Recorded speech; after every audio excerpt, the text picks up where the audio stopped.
Hello दोस्तों, नमस्कार। RJ Hindi कहानी में आपका बहुत बहुत स्वागत है। दोस्तों, कहानी का पूरा आनंद लेने के लिए वीडियो को लास्ट तक देखें। अगर कहानी पसंद आए तो चैनल को जरूर सब्सक्राइब करें और वीडियो को लाइक करें। तो दोस्तों चलिए शुरू करते हैं।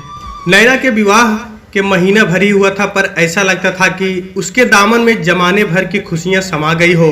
वो बेहद खुशनसीब थी, जिसे अपना प्यार तो मिला ही, साथ में माँ पापा के समान सास ससुर तथा उससे भी ज्यादा हमजोली प्यारी ननद राधा भी मिली। एक महीने उनके साथ बिताकर जब वो अजय के साथ दिल्ली आने लगी तो उसकी आंखें भर आई। स्टेशन पर उसे छोड़ने आई उसकी सास ने उसे मायूस और दुखी देखकर दिलासा देते हुए कहा, बेटी, तुम्हें भेजने का हमारा भी मन नहीं है, पर क्या करें, मजबूरी है। वहाँ अजय अकेले रहता है, उसे भी संगी साथी चाहिए। दिल छोटा ना कर, जब मन हो चले आना। भाभी, सुना है विवाह के पश्चात लड़कियां ससुराल में नहीं रहना चाहती और आप हैं कि जाने का मन ही नहीं कर रहा है। ननद राधा ने मंदिम स्वर में फुसफुसाते हुए कहा तो उसे अनायास ही हंसी आ गई। राधा की बातें सुनकर हल्के मन से सुनहरे जीवन का स्वप्न आंखों में संजोए वो अजय के साथ चल दी। सामान अधिक होने के कारण अजय ने ट्रेन से रिजर्वेशन करवाया था। लगभग 20 घंटे का सफर था। रात के 10 बजे थे। अजय थोड़ी देर बैठकर ऊपर की बर्थ पर सोने चला गया, पर उसकी आंखों में नींद नहीं थी। उसका मन बार बार अतीत के उन पृष्ठों को पलटने का आतुर हो रहा था जिन्हें वो पीछे छोड़ आई थी, जहां दर्द के अतिरिक्त और कुछ नहीं था। उसकी माँ मीरा अंतर्मुखी थी। पता नहीं कि वो किसी से मिलना जुलना या घूमना फिरना पसंद नहीं करती थी।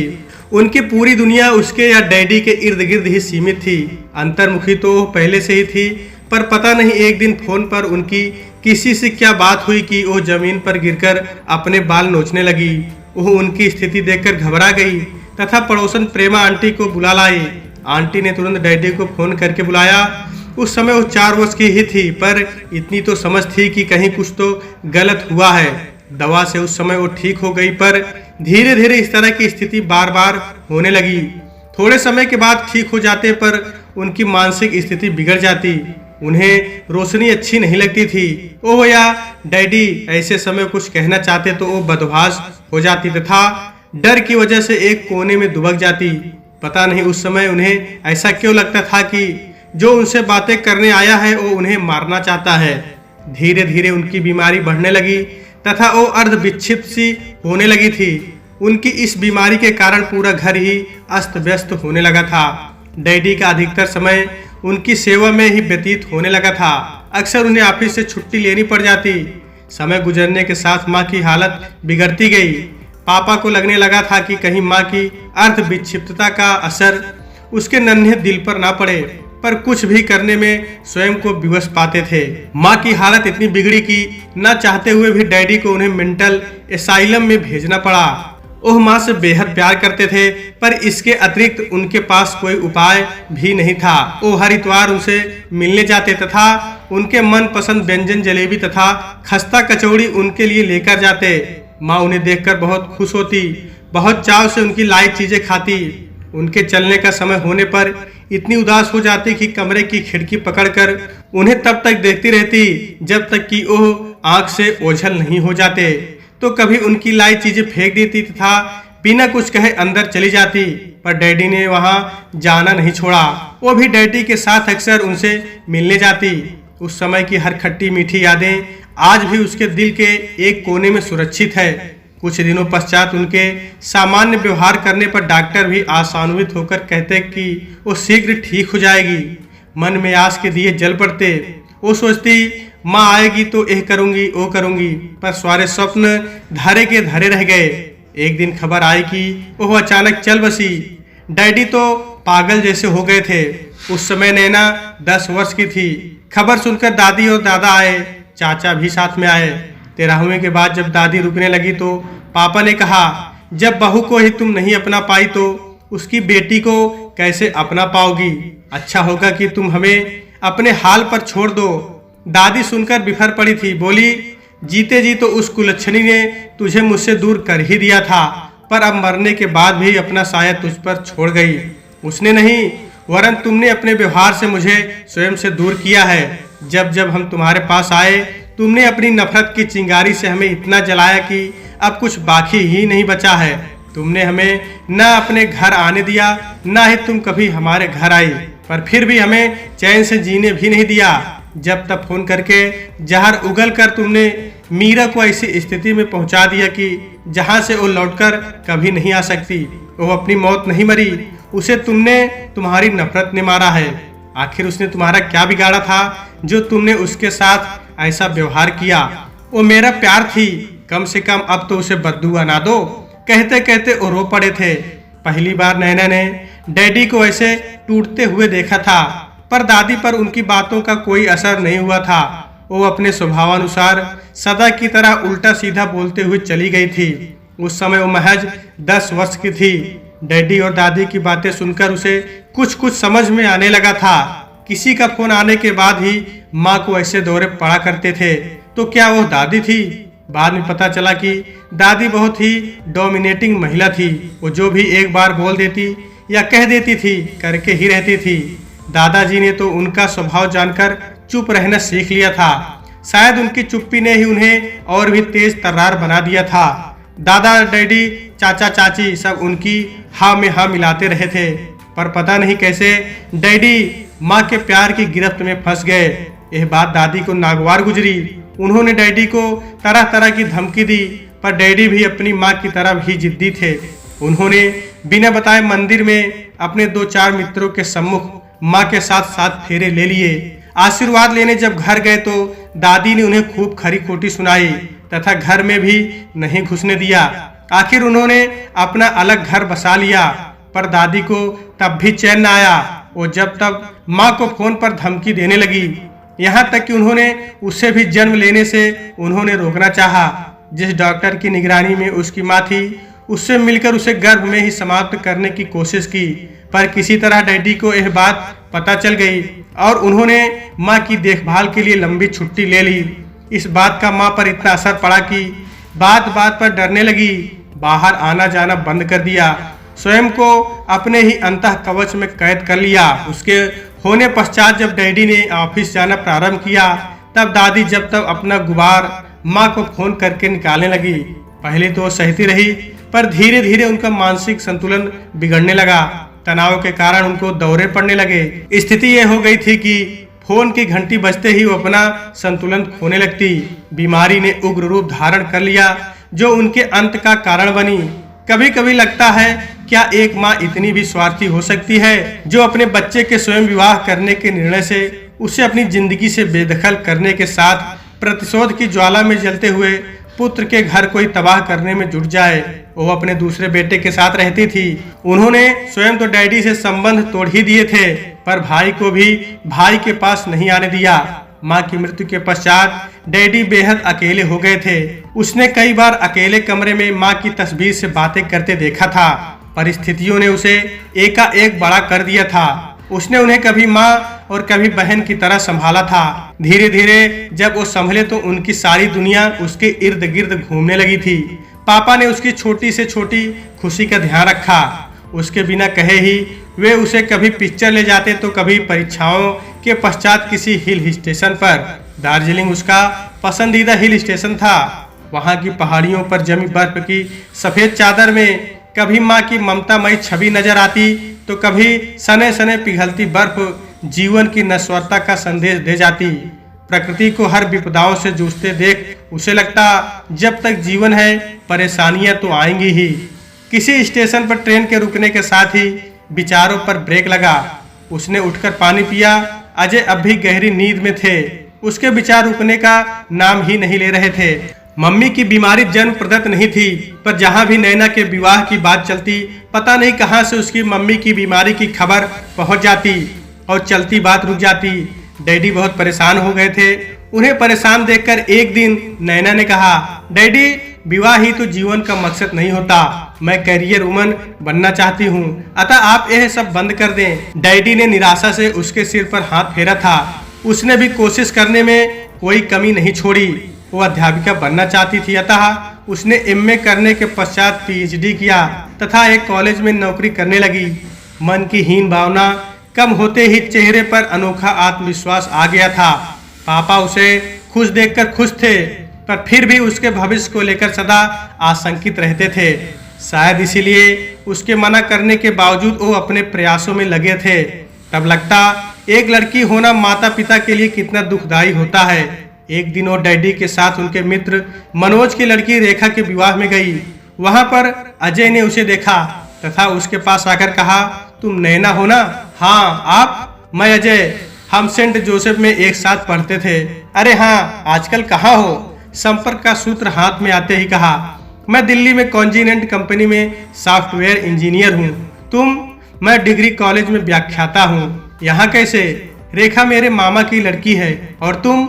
आपके मामा मेरे पिता के मित्र हैं। ओह, क्या आपका विवाह हो गया? उसने पूछा। नहीं, अचानक मुंह से निकल गया। दोनों को अपनी अपनी मंजिलें मिल गई। क्या अब हमारी मंजिलें एक हो सकती हैं? जी? उसने आश्चर्य से उसे देखा। आप मेरे प्रस्ताव पर आश्चर्यचकित हो गई ना? ये स्वाभाविक भी है, पर शायद आपको पता नहीं कि पिछले 7 वर्षों से मैं आपको ढूंढ रहा हूँ। मुझे आपकी खामोशी ने आपका फैन बना दिया था, पर उस समय मैं आपको प्रपोज नहीं कर सकता था। मेरे लिए मेरा कैरियर महत्वपूर्ण था। जब मैंने अपनी मंजिल पाली तब आपसे मिलने आपके घर गया था। तब पता चला कि आपने घर बदल लिया है। तब मैंने फेसबुक पर आपको सर्च कर तथा फ्रेंड रिक्वेस्ट भेजी, पर आपने एक्सेप्ट नहीं की। अब जब आप सामने हैं तो अपने दिल की बात आपके सामने रखने से रोक नहीं पाया।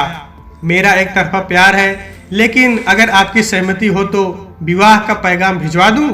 बेटा घर चलें? उसके पापा ने उसके पास आकर कहा। पापा, इनसे मिलिए, ये अजय हैं। हम दोनों ने साथ साथ हायर सेकेंडरी किया था। अब ये दिल्ली में कॉन्जिनेंट कंपनी में एज ए सॉफ्टवेयर इंजीनियर काम कर रहे हैं। तुमसे मिलकर बहुत अच्छा लगा, कभी घर आओ। जी बिल्कुल, अजय ने नैना की आंखों में देखते हुए कहा। नैना का मौन निमंत्रण पाकर अजय ने अपने मामा जी द्वारा विवाह का पैगाम भिजवाया। डैडी को तो मानो पंख ही मिल गए। उनकी सामान्य कद काठी वाली बेटी के लिए ऐसे विवाह का पैगाम आएगा वो सोच भी नहीं सकते थे। नैना भी खुश थी। एक बार फिर वो किशोरवय के उन सतरंगी सपनों में खोने लगी थी। उसने भी अजय का साथ चाहा था। वो हैंडसम तो था ही, पढ़ाई में भी बहुत अच्छा था, पर मन की बात जुबां पर नहीं आ सकी थी। आज जब उसको अपनी चाहत मिल रही है तब पता नहीं कि वो स्वयं को विवाह के लिए तैयार नहीं कर पा रही थी। उसने दृढ़ निश्चय के साथ अपने मन की बात डैडी के सामने दोहरा दी। वो नहीं चाहती थी कि बात आगे बढ़े, फिर मम्मी की बीमारी की वजह से रुक जाए या बाद में पता चलने पर उस पर छिपाने का झूठा आरोप लगे तथा उसे भी वही मानसिक यातनाएं झेलनी पड़े जो उसकी मम्मी ने झेली थी। डैडी उसके न चाहने के बावजूद सच्चाई बता देने का आश्वासन देकर सुखद भविष्य की चाह लिए उनके घर चले गए। यही शायद बेटी वाले की त्रासदी है कि वो अपना सारा मान सम्मान पुत्री के सुखद भविष्य के लिए ताक पर रख देता है। बार बार अपमानित होते हुए भी उसे अपनी पगड़ी लड़के वाले की चौखट पर रखने में संकोच नहीं होता। पापा ने अपना सारा अतीत उनके सामने खोलकर रख दिया। सारी बातें सुनकर अजय के पापा ने सिर्फ इतना कहा, आप हम पर भरोसा कर सकते हैं। आज से आपकी बेटी हमारी बेटी हुई। वैसे 4 वर्ष तक नानुकुर करने के पश्चात उसने किसी लड़की को देखकर विवाह के लिए हामी भरी है। हम भी उसकी पसंद से मिलना चाहते हैं। उससे मिलकर अजय के माँ पापा ने अपने बेटे की पसंद पर अपनी मुहर लगा दी। अवसर मिलते ही नैना ने भी अपने मन के द्वंद्व को उससे शेयर किया। उसकी बात सुनकर अजय ने कहा, कमॉन नैना, व्यर्थ का डर अपने मन से निकाल दो। कुछ हुआ भी तो मैं हूं ना। हाँ, अगर मैं तुम्हें पसंद नहीं हूं तो तुम निसंकोच मना कर सकती हो, क्योंकि मैं उस लड़की से विवाह नहीं करना चाहता जो मुझे पसंद ना करती हो। विवाह संबंध के लिए दोनों की सहमति आवश्यक है। अजय के शब्दों ने उसके मन के द्वंद्व को शांत कर दिया था। उससे मिलकर नैना को ऐसा लगा जैसे वो उसके सपनों का राजकुमार है, जिसका वो आज तक उसका ही इंतजार कर रही थी। उसने भी अपनी सहमति दे दी। आखिर 1 महीने पश्चात विवाह की तिथि निकली।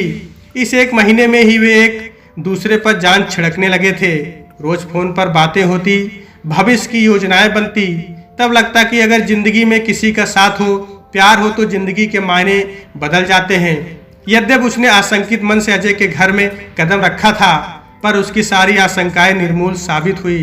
अजय के मम्मी पापा ने उसे तहे दिल से अपनाया, अपनी बच्ची की तरह ख्याल रखा। घर क्या होता है, प्यार की गहराई और रिश्तों के माधुर्य का उसे उन सबके बीच रहकर ही एहसास हुआ था। यही कारण था कि उन्हें छोड़कर अजय के साथ आते हुए उसकी आंखें नम हो आई थी। अपने सास ससुर का प्यार और भावनात्मक सहयोग पाकर उसे महसूस हुआ था कि परिवार के सभी सदस्यों का आपसी प्रेम और सामंजस्य व्यक्ति के सर्वांगीण विकास में सहायक है। प्यार ही जीवन को न केवल सुखी और संतुष्ट बनाता है वरन जीवन में आगे बढ़ने की प्रेरणा भी देता है। इस विचार के साथ ही उसके मन का दावानल शांत हो गया था तथा आंखों में निद्रा रानी ने डेरा डालना प्रारंभ कर दिया था। सोचते सोचते पता नहीं कब आंख लग गई। ब्रेकफास्ट की आवाज सुनकर उसकी आंखें खुली। सामने देखा तो पाया अजय बैठा मुस्कुरा रहा है। घड़ी को 9 बजाते देख शर्म आई। इतनी देर तक सोती रही। अगर ट्रेन में ब्रेकफास्ट सर्व करते वेटर की आवाज ना सुनती तो शायद सोती ही रह जाती। जगाया क्यों नहीं कहते हुए उठने का उपक्रम किया। सोते हुए अच्छी लग रही थी इसलिए जगाया नहीं, अजय ने मुस्कुराते हुए कहा। उसने चौंक कर इधर उधर देखा। अरे कोई नहीं है, इस एसी केबिन में हम अकेले ही हैं। पिछले स्टेशन पर ही वो जोड़ा उतर गया। अजय ने उसके पास बैठते हुए कहा, सर ब्रेकफास्ट? पर्दा हटाकर वेटर ने पूछा तो अजय एकाएक झिटक कर बोला, यस 2 वेज। वो अनायास ही शरारती हंसी हंस दी तथा टॉवल लेकर बाथरूम चली गई। जब लौटी तो एक आदमी और उस केबिन में आ चुका था। वो फिर अजय की आंखों में छाई बेबसी को देखकर मुस्कुरा दी। ब्रेकफास्ट भी आ गया था। उसे देखकर उसने कहा, मम्मी जी ने इतना नाश्ता खाना रखा है, उसका क्या होगा? अभी बहुत लंबा सफर है, सब खत्म हो जाएगा। उसके बाद भविष्य की योजनाओं का दौर शुरू हुआ। बीच बीच में अजय बैग से मम्मी जी के हाथ के बनाए मठरी चिप्स सेब के पैकेट निकालता, उसमें से कुछ पेपर प्लेट में रखता, फिर वापस बैग में रख देता। आग्रह कर उसे खिलाते और खाते हुए कहता, यार सफर में अगर कुछ खाने को ना हो तो मजा ही नहीं आता। उसका व्यवहार देखकर उसे लग रहा था सच कितना हंसमुख और सहनशील है अजय। उससे किसी बात की आशा किए बिना वो स्वयं ही खाने के पैकेट निकाल और रख देता था, वरना वो भी आम भारतीय मर्द की तरह कह सकता था, भूख लगी है, बैग से कुछ खाने के लिए निकालो। तुम तो फिर कहीं खो गई, याद है कि नहीं? हम भी आपके साथ हैं। सॉरी, मैं भी बस ऐसे ही। फिर तो उसके साथ बातचीत में सफर कैसे कटा पता ही नहीं चला। उसके विवाह को 2 महीने बीत गए थे। ऐसा लगता था मानो संसार की सारी खुशियां उसके दामन में समा गई हैं। अजय मल्टीनेशनल कंपनी में कार्यरत है, अच्छा खासा वेतन है, उससे भी ज्यादा सौम्य उनका स्वभाव और व्यवहार है। पर परेशानी तब होती जब कभी कभी अपने प्रोजेक्ट के सिलसिले में वो देर रात लौटते, देर तक सोते तथा उठते ही फिर चल देते। तब पूरे दिन एकांत की विभीषिका उसे तड़पाने लगती, पर अजय को अपना काम तो करना ही पड़ेगा सोचकर मन को समझा लेती।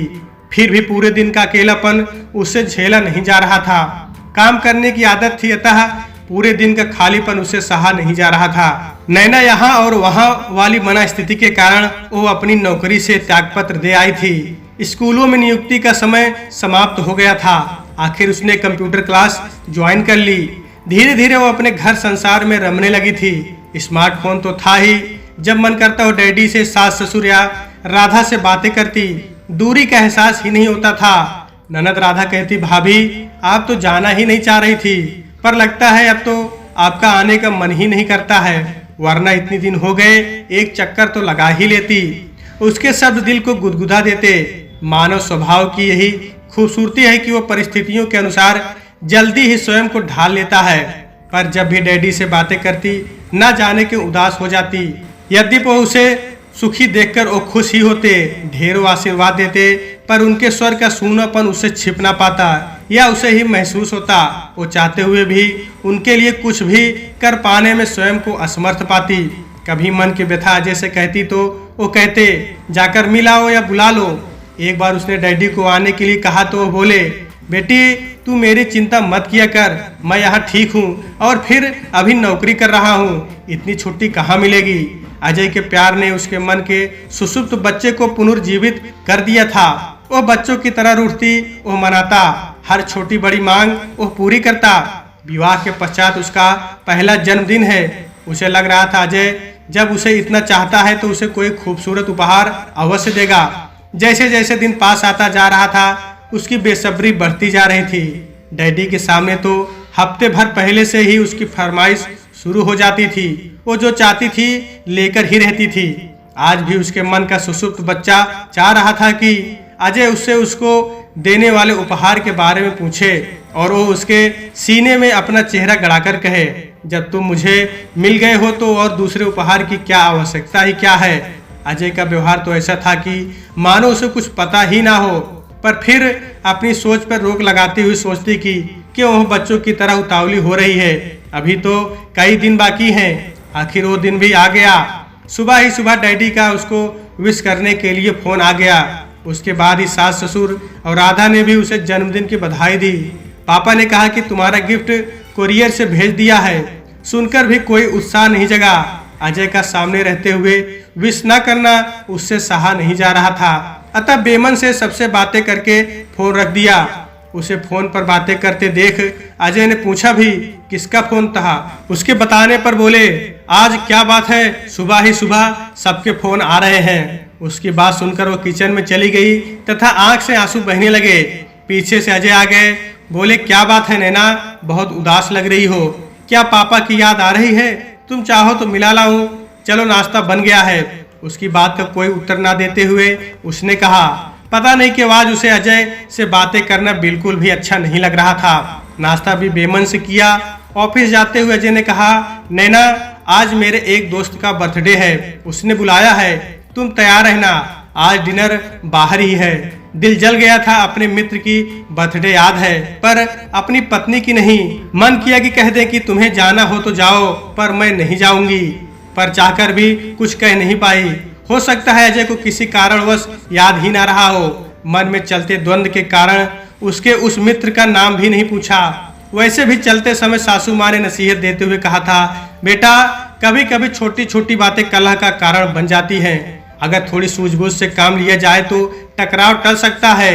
अगर कोई बात बुरी लग रही हो तो तुरंत प्रतिक्रिया व्यक्त करने की बजाय उचित समय का इंतजार करो। हो सकता है कि एक नज़र में जो तुम्हें ठीक ना लग रहा हो वो ठीक ही हो। अगर फिर भी संतुष्ट नहीं हो तो उचित समय देखकर अपने मन की बात कह दो। कोई कारण नहीं कि सामने वाला तुम्हारी बात समझ ना पाए। एक बात और बेटा, पति पत्नी के रिश्ते में कभी दुराव, अहम और शक नहीं आना चाहिए, क्योंकि यही कभी कभी रिश्ते में दरार पैदा कर देते हैं। सासू माँ की बात उसने गांठ में बांध ली थी। उसने स्वयं से वादा किया था कि कभी किसी बात पर घर में तनाव पैदा कर माहौल को अशांत नहीं बनाएगी, अतः चुप ही रही। वेट एंड वॉच का मूल मंत्र अपनाते हुए स्वयं को संतुलित करने का प्रयास किया। शाम को अजय आया। उसे तैयार न देखकर उसने कहा, नैना तुम अभी तक तैयार नहीं हुई, मैं तुमसे सुबह ही कहकर गया था जल्दी से तैयार हो जाओ, पर जरा ठीक से। मैं नहीं चाहता कि मेरे दोस्त के सामने तुम कमतर लगो। दोस्त दोस्त वो क्या, उसकी कुछ भी नहीं। एक बार फिर मन रो पड़ा। क्या वह स्टेटस सिंबल है जो अच्छी तरह सज धज कर उसके दोस्त के सामने जाए, जिससे कि उसकी नाक नीची ना हो? आखिर सब मर्द एक जैसे ही क्यों होते हैं? उसने तुरंत अपने नकारात्मक विचारों पर ब्रेक लगाया। अगर उसे अपनी किसी मित्र से अजय को मिलाना होता तो क्या वह स्वयं भी नहीं चाहते कि वो उसके व्यक्तित्व से प्रभावित हो? सोचकर मन को शांत किया तथा अवसरानुकूल ड्रेस पहनकर हल्का सा मेकअप किया। कम से कम उस दोस्त से तो मिल ले जिसकी वजह से वो उसका जन्मदिन भूल गया है। तैयार होकर जब वो अजय के सामने आई तो उसकी आंखों में अपने लिए प्रशंसा देख सुकून मिला। सारे गिले शिकवे घर में ही छोड़ विश्वास युक्त कदमों से उसके साथ चल दी। रास्ते में अजय ने तनिष्क शोरूम के समक्ष कार रोक दी तथा कहा, चलो दोस्त को देने के लिए कोई गिफ्ट खरीद लेते हैं। उसने डायमंड लेडीज रिंग की डिमांड की। उसे आश्चर्य से देखते हुए उसने कहा, नैना मैं तुम्हें बताना भूल गया था, मेरा दोस्त पुरुष नहीं औरत है। वो मेरी बेस्ट फ्रेंड रही है, अतः मैं चाहता हूँ कि उसे एक अच्छी डायमंड रिंग भेंट करूँ। एक बार मन डोलने लगा, पर दुकान पर क्या सवाल जवाब करती, अतः मन पर काबू कर रिंग पसंद करने लगी। पर जब मन ही अव्यवस्थित हो तो भला किसी चीज में मन कहाँ लगता है। आखिर अजय ने ही एक रिंग पसंद की। उसकी अंगुली में रिंग डालकर पूछा कि कैसी लग रही है, तो उसने इतना ही कहा, ठीक है। कीमत 50,000 सुन फिर मन कसमसाया। ना चाहते हुए भी बार बार मन में एक ही बात आ रही थी, दोस्त के लिए इतना महंगा गिफ्ट और अपनी पत्नी के लिए कुछ भी नहीं। गिफ्ट की बात तो दूर, उसे अभी तक उसका जन्मदिन भी याद नहीं आया है। बेमन से वो उसके पीछे पीछे चल दी। रेस्टोरेंट पहुंचकर भी उसका मन कार से उतरने का नहीं कर रहा था। आखिर अजय ने ही उसकी तरफ का दरवाजा खोलकर अदा से कहा, आइए मैडम, बंदा हाजिर है। और दिन होता तो उसकी इस अदा पर खिलखिला पड़ती, पर आज ना जाने क्यों उसकी यह अदा भी अपरिचित लगी। वो भारी कदमों से उसके पीछे चल दी। रेस्टोरेंट के प्रवेश द्वार पर ही 2 वेटर बुके लेकर खड़े थे। वेलकम मैम कहते हुए बुके देकर उन्होंने उसका स्वागत किया। मन में कसम कस लिए वो अजय के साथ अपने केबिन में पहुंची ही थी कि गुलाब की पंखुड़ियां उसके ऊपर गिरकर उसका स्वागत करने लगी। वो कुछ समझ पाती कि सामने दीवार पर लाइट की झिलमिलाहट हुई। उसी के साथ happy birthday to you dear लिखकर सामने आने लगा। एक सब क्या है, तुम्हारी मित्र कहाँ है? उसने आश्चर्य से पूछा। क्या तुम मेरी मित्र नहीं हो? अजय ने उसकी आंखों में आंखें डालते हुए कहा। मित्र? हाँ मित्र। अच्छी मित्र ही अच्छी पत्नी बन सकती है। वैसे भी तुम मेरी मित्र पहले हो, पत्नी बाद में। मेरा तो यही मानना है, अच्छी मित्र बनकर ही पत्नी व्यक्ति के सुख दुख के क्षणों में उसकी समस्याओं को समझकर जीवन को नया आयाम दे सकती है, उसे संबल प्रदान कर सकती है। अजय का नया रूप देखकर आंखों में आंसू आ गए। इतना समझदार और सहयोगी पति मिला है और व्यर्थ ही पिछले कुछ दिनों से परेशान थी। उसकी प्रवृत्ति के अनुसार सब कुछ अवसरानुकूल और सुनियोजित, कहीं कोई कमी नहीं। क्या मैडम को हमारा अंदाज पसंद नहीं आया? नहीं, ऐसी बात नहीं है, कहते हुए उसने स्वयं को संभाला। शायद तुम मुझसे खफा हो, सुबह से तुम्हें विश जो नहीं किया, पर क्या करता, मेरी ही प्रवृत्ति है, अंदाज है। सरप्राइज देने में मजा आता है, या समझ लो मैं ऐसा ही हूँ, कहते हुए उसने उसकी अंगुली में अंगूठी पहनाई। वो सब गिले शिकवे भूलकर थैंक यू कहते हुए उसके गले लगने ही वाली थी कि वेटर एक प्लेट में केक और चाकू लेकर आ गया तथा बोला, सर आपका ऑर्डर तैयार है। अभी नहीं, आधे घंटे बाद। वे इस पल को खूब एंजॉय करना चाहते थे। जिस बर्थडे के लिए वो पिछले हफ्ते भर से परेशान थी, वो इतनी शानदार होगी उसने कल्पना भी नहीं की थी। सच, इंसान कभी कभी छोटी सी बात को लेकर इतने तनाव या क्रोध में आ जाता है कि उसे अच्छे बुरे का भी ज्ञान नहीं रहता। अगर आज वो अपने मन पर काबू न रख पाती तो उसके और अजय के बीच दूरी तो पैदा होती ही। उसे इतनी खुशी भी नहीं मिलती जितनी इस समय मिल रही है, और ना ही अजय का यह अनूठा रूप, प्यार का अनूठा अंदाज देखने को मिलता। वास्तव में अजय के रूप में मित्र, प्रेमी और पति को पाकर वो भाव विभोर हो गई। नैना को संतोष था तो सिर्फ इतना कि उसने स्वयं से किया वादा निभाया, वरना शक का कीड़ा तो उसके दिलो दिमाग में कुलबुलाने ही लगा था। पर उसके समझदारी भरे कदम ने उसे उनके दाम्पत्य जीवन पर कुंडली मारकर बैठने से पूर्व ही मसल डाला था। तो दोस्तों, आज की वीडियो में बस इतना ही। कहानी आपको कैसी लगी कमेंट बॉक्स में जरूर बताइएगा। अगर कहानी पसंद आई है तो कृपया चैनल को जरूर सब्सक्राइब करें, वीडियो को लाइक करें। तो दोस्तों, आपसे फिर मिलते हैं अगले वीडियो में। तब तक के लिए नमस्कार।